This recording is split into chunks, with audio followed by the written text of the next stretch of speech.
সারাদিন তো বসে থাকা কোনো কাজকর্ম করো না, এই রসুন কাটা বেঁচে ফেলো, ভালো করে নিশানা লাগায়। এই তো ঠিক আছে, এবার রাজুর কাছে চুল্লুখার মেসেজটা পাঠিয়ে দিই। এই তো এবার প্রেসার দিই, এই তো প্রেসার দিয়েছি, এবার ফেটে গেছে, এবার রাজুর কাছে মেসেজ চলে গেছে।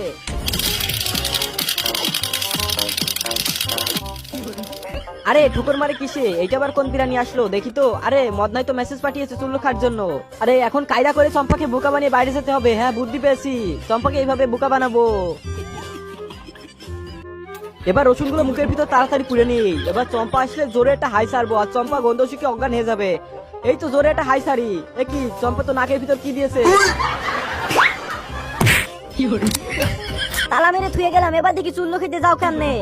এই তার দিয়ে চাবি বানাবো এখন। এই তো চাবি বানিয়ে ফেলেছি, এবার এটা ঢুকলেই তালা খুলে যাবে। এই তো খুলে গেছে। তুমি যদি এই ছবিটাকে সুন্দর মনে করে থাকো তাহলে ভিডিওতে লাইক করে চ্যানেলটিকে সাবস্ক্রাইব করে দাও। আর তুমি তোমার মাকে বেশি ভালোবাসো নাকি বাবাকে, কমেন্টে অবশ্যই জানিও।